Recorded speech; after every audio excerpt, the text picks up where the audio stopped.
Então, E viu, então, pastor, aquele sonho, aquela visão da Julia Whitby é forte, né? Ela é muito boa mesmo. Não, eu só queria falar isso, se o senhor quiser também comentar, né? Não sei, mas pode falar aí. a gente pode mexer em vários assuntos aí ligados a isso, porque Mas pode colocar aí na pra gente. verdade eu tô numa busca, porque eu tenho comentado aqui com vocês, e o pastor João sempre é otimista, positivo, né? E eu sempre falei, tem alguma coisa errada na minha vida espiritual, tem um bloqueio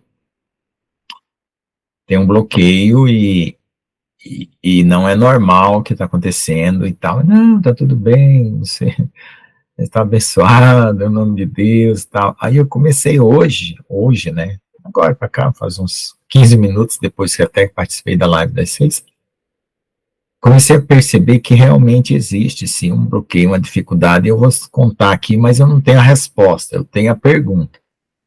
É claro que a resposta vai vir com o andar. Então, eu vou fazer uma introdução, que é para poder chegar no assunto, tá bom?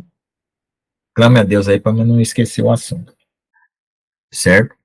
Mas aí me ocorreu um outro problema. Porque você pode ter muito conhecimento, vocês falam, o pastor Luca tem conhecimento, tem o dom do disso, dom daquilo. Não é bem assim, irmãos. É muito esforço, é como moer muita azeitona para pouco azeite. Por quê? O que é o azeite? É a presença de Deus. Então, conhecimento ajuda, você ilumina a consciência, mas o coração precisa estar bem diferente do que às vezes a igreja coloca. Porque a igreja, no fundo, a igreja ensina a endurecer o coração. Os ensinos humanos que nós herdamos ensinam a endurecer o coração, e eu já vou explicar por quê. Então, eu estava analisando todos os pastores que já passaram pela minha vida. Todos. Eu fui muito abençoado, porque eu nunca peguei pastor lobo, né, comedor de lã, arrancar de ovelha. Eu já até passei pelas igrejas que tem por aí, aquela do Valdomiro, não, né? Mas aquela do Edir Macedo, eu já passei lá, fui um dia lá, começaram a pedir dinheiro, eu caí fora. Então, veja só, eu nunca fui mal alimentado, porque os pastores foram, né? Nós estamos aqui com o pastor Jones, né? O pastor João, que é um pai, eu considero o pastor João, tem um dom de pai, né? Eu teve pastores que eram dom de amigo. Você podia andar com ele dia a dia, lado a lado, como um amigo, conversando, trocando, que era o pastor Sérgio Marcos, o pastor Neri, né, que não tinha um papel de pai, assim, um coração grande, abraçador, que abraça todo mundo. Teve o primeiro pastor que eu saí da congregação, que lá na congregação era cooperador de jovem, cooperador de adulto e ancião. Então lá era um esquema diferente, não dava para comparar muito bem, mas tinha gente muito boa. Tinha cooperadores amigos, né?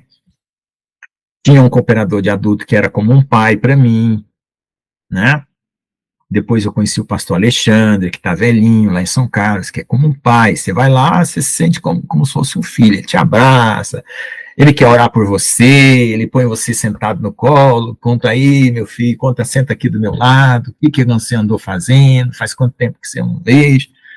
Então, nesse sentido, eu não tenho nenhum item a reclamar. Nenhum. Se eu fizer isso, eu estou pecando. Porém, o discipulado que muitas vezes as igrejas praticam, vamos fazer esse menino virar um discípulo de Jesus. Algumas igrejas fazem bem serviço, outras não fazem, larga para lá. A pessoa vai se debatendo, é que nem o japonês que quer ensinar o filho a nadar, diz que o japonês chega no rio, joga o filho lá dentro, ou o chinês, aí se ele começa a tentar, aí ele cria o filho, porque aquele filho vai ser um vencedor. Se o filho quiser começar a se afundar lá e diz que aquele filho é fraco, ele deixa morrer. Desculpa falar, mas às vezes a igreja faz isso. Entende? Então, o que acontece? Deus é que sabe. Ô Senhor, me perdoa. Se eu pequei agora, me perdoa. Mas a gente vê pessoas fracas, pessoas com problema, porque falta pastoreio. Né? Tá até escrito no livro de Ezequiel, né? Pastores que deixaram as ovelhas, abandonaram as ovelhas e as pessoas sofreram. Bom, em algum ponto, agora eu vou dentro do assunto. Em algum ponto da minha vida, eu estava indo muito bem, por quê? Porque eu recebi uma justificação pela fé, não porque eu era bonitinho, fofinho, que Deus escolheu lá do céu, e eu chamava ele de papai do céu, que minha mãe ensinou quando eu era criança. Não, não era por causa disso, não. Porque ele interveio na minha história e eu criei em Jesus e pronto, aquela fé me deu a salvação pela fé. Mas para andar no Espírito, que é uma outra etapa, entende? Eu acho que o Espírito Santo fez foi chorar, não foi me reclamar comigo agora, não. Na hora que eu acabei de falar esse negócio de almas abandonadas no meio das águas para ver se morrem. Acho que o Espírito Santo fez foi chorar. Tudo bem, mas eu senti um peso na palavra. Porque às vezes eu falo as coisas com figura e pesa.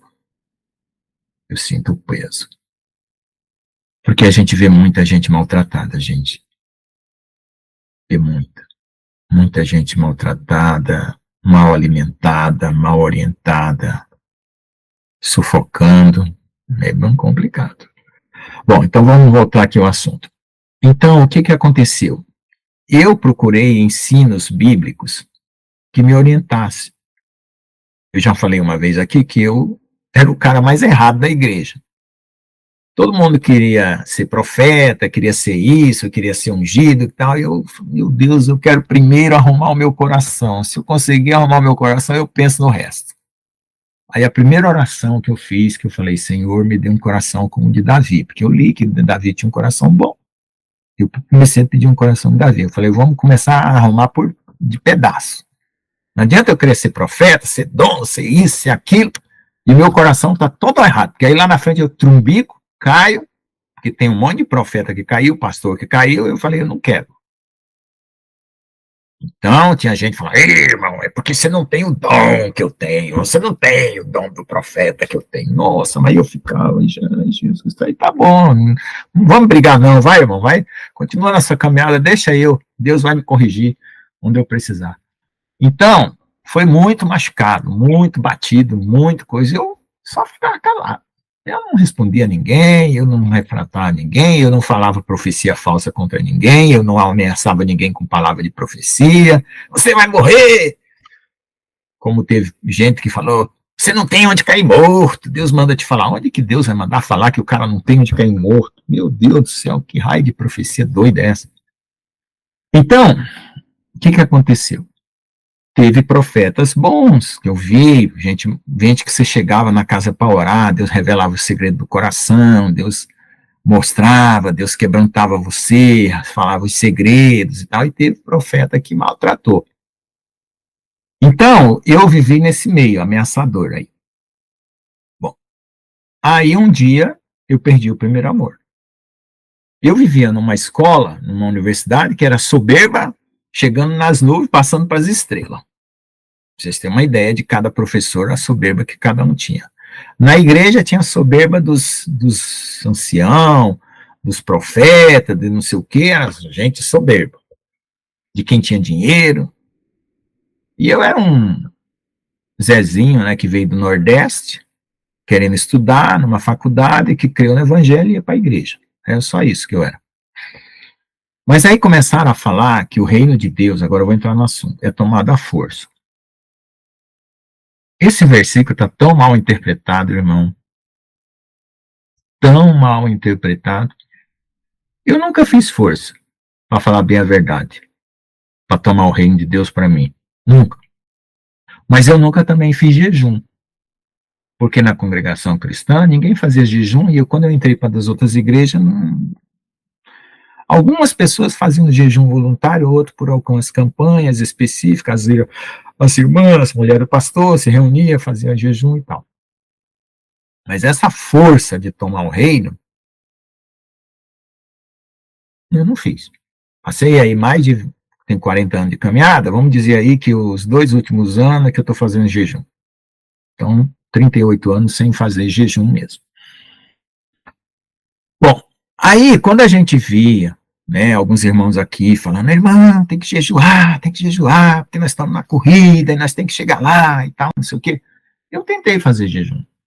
Nossa, isso foi que nem me massacrar tudo. Não foi fácil. Agora que eu comecei a tomar fôlego e tal. Mas o que que eu concluí agora hoje meditando? Veja só. Nós temos um santuário que é o nosso próprio coração, a nossa própria vida. E nós temos a parte externa, né, que nos batiza, lava com sangue, que é a pia e o altar do sacrifício, está fora do nosso corpo. Aí você confessa os seus pecados e entra para dentro do Santo do Santo. Lá tem o candelabro, tem os pães asmos, tem o altar de incenso. É um outro nível. E depois tem que chegar ao Santo do Santo. Só que eu não sei, não vou julgar vocês. Eu vou falar por mim. Ninguém aqui conseguiu entrar no Santo dos Santos. Desculpa falar, pode ser que eu esteja até blasfemando ou errando, mas no Santo dos Santos ninguém aqui conseguiu entrar. Então significa que eu posso estar para trás da cortina e vocês podem estar no meio. Mas eu acho que aí no Santo dos Santos nós não conseguimos entrar, não. E eu vou falar por quê. Por causa do seguinte, porque eu comecei a perceber, e hoje eu recebi um vídeo sobre os níveis de unção. Níveis de unção e níveis de presença de Deus. Níveis que Deus começa a tratar lá por dentro, por dentro, por dentro. E eu percebi que eu tinha orgulho, ainda tenho orgulho, e hoje ainda detectei orgulho. E eu comecei a confessar orgulho. E a Bíblia diz que Deus rejeita o orgulhoso. Aí você tem a comunhão com Deus, você lê a Bíblia, você faz jejum, você isso, tem um nível, mas não chega num nível maior. Por que que tem o orgulho? Que o pastor João está tratando bastante desse assunto, do orgulho. Primeiro a gente tratou do ego, né? Antes a gente tratava de outros assuntos. Vocês podem ver que tem uma sequência, né? Até o profeta João Batista já chegou depois, mas a gente tem uma sequência aqui que nós vamos vendo, né? Agora nós entramos na questão do orgulho. E onde que está o orgulho? Eu descobri aqui, ó. Sabe quando você passa o dedo na madeira e percebe o risquinho assim? E aquela madeira, aquele risquinho é uma brecha entre duas madeiras? Já viu? Quando as duas madeiras estão bem curtinhas, que o cara lixou, porque você não vê onde que a madeira está emendada. Você passa o dedo assim, já viu a madeira? O irmão Gustavo mexe com madeira, sabe? Então eu passei o dedinho e eu vi um risquinho ali. E eu vou falar o que é o risquinho.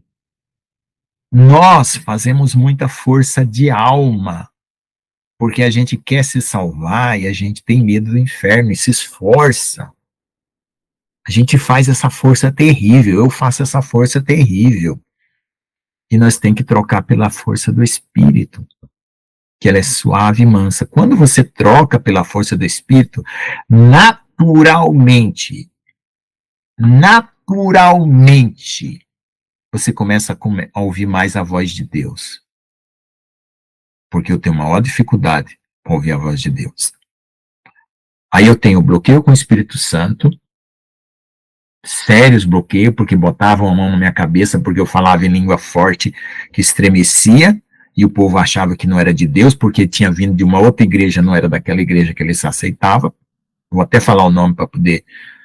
Era da congregação cristã, e eles achavam que quem vinha da congregação cristã não era de Deus, porque estava de uma igreja para outra, porque lá só aceitava quem batizava lá. Mas não tem nada a ver, nada. Eu sei que tem influência maligna, o diabo trabalha em muitos ministérios contra as pessoas, mas não tinha nada a ver. Botaram e eu ficava calado, porque eles botavam a mão na minha cabeça, como se fosse para expulsar, e não para abençoar. Porque, ora, digamos aqui que nós estamos 4 aqui em casa, ajoelhados. Estamos 4, pastor Jones, profeta João Batista e tal. Deus dá uma palavra para o profeta, o pastor Jones ora e tal, e o Gustavo fala em língua. Quando a pessoa começava a falar em língua, eu me aproximava e abraçava a pessoa, porque eu queria sentir a mesma virtude que a pessoa estava. Então eu nunca ia botar a mão na cabeça do Gustavo e falar: Senhor, tem misericórdia desse rapaz. Senhor, ajuda esse moço aqui. A gente não sabe o que ele está falando. Desse jeito. Aí o que o irmão Gustavo ia sentir? Ficar calado, fechar a boca, ficar magoado. Aí você acha, mas será que é o Espírito Santo que eu tenho? Será que não é? Se entrar uma tristeza tão grande, irmão. Vocês não... Daí a pessoa começa a se indagar, né? Começa a ter aquela pulga atrás da orelha, né? Ter dúvida, né? Já não sabe Olha, se se eu vou no deu ministério, certo. se eu vou no ministério, eu falo em língua, no outro ministério eu sou repreendido, o que é isso? O corpo de Cristo na cruz foi rasgado assim? Foi o braço para um lado, a perna para o outro, o pescoço para o outro? Foi? Não, né? Então, sim, quem está fazendo divisão não é Deus. Porque o corpo de Cristo, nem o osso se quebrou. Porque até na hora de quebrar os ossos, ele disse, não, ele já morreu, agora vocês só espetam a lança. Então eu tenho isso como uma palavra profética sobre o que é o corpo. Ele está morto na carne para poder viver no espírito, mas não foi despedaçado. Porque o Judas foi lá despedaçado. As entranhas dele se derramaram e parece que até os cães comeram, como a Jezabel e outros lá. Mas Jesus não. Então eu sempre tive esse problema com divisão de igreja, de nome, de placa, de tudo. Eu falei, o corpo de Cristo foi despedaçado. Ou esses homens estão inventando conversa, ou a igreja é invisível.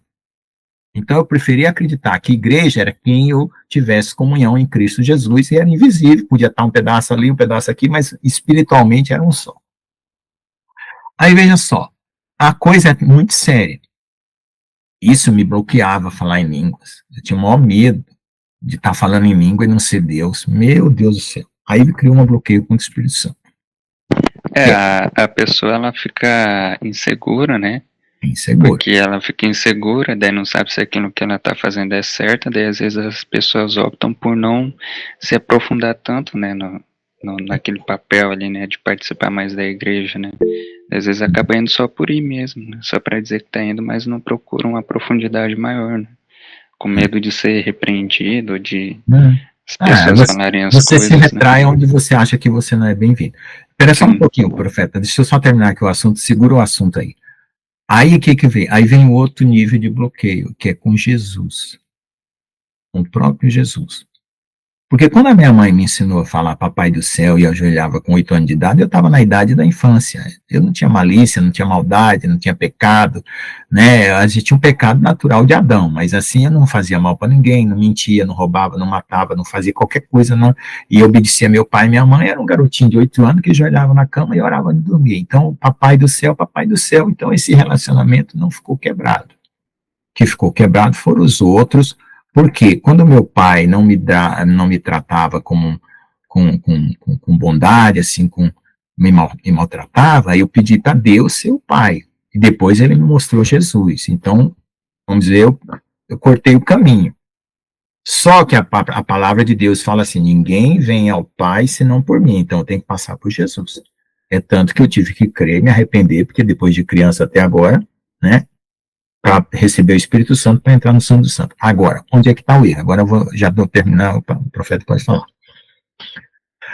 Quando você fala que você precisa tomar o reino de Deus à força, eu acho que não serve para nós.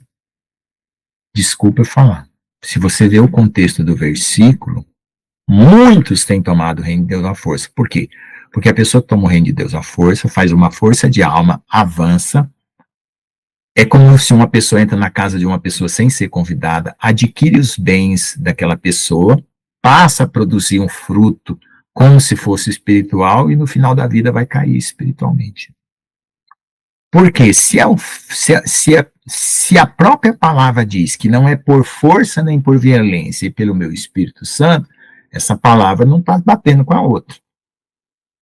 Então, eu prefiro acreditar que é pelo Espírito Santo, que não é por força nem por violência, porque se eu fizer esforço de alma, eu posso ganhar um dom, eu posso falar em língua, eu posso profetizar, eu posso falar, mas no final, o que está construindo em mim? Um bicho que depois vai virar o quê? Porque Deus mostrou para irmãos, eu tive no inferno, uma visão no inferno, tinha gente com cabeça de cavalo, corpo de gente, tinha gente que era só fumaça preta.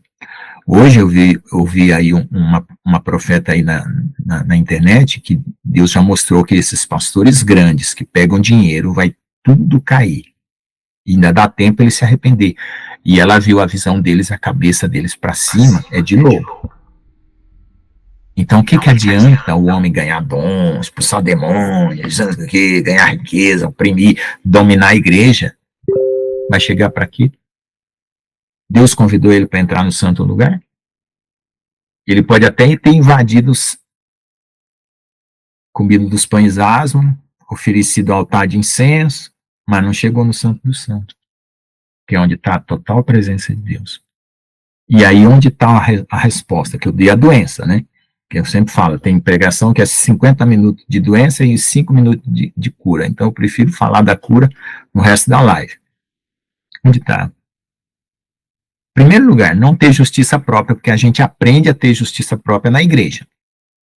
A gente aprende a ter o comportamento de cristão, para se parecer cristão com medo de ir para o inferno, que é justiça própria, não a deixar o Espírito Santo limpar nós, e a gente, porque a gente não confessa, eu pelo menos não fui ensinado a confessar pecado.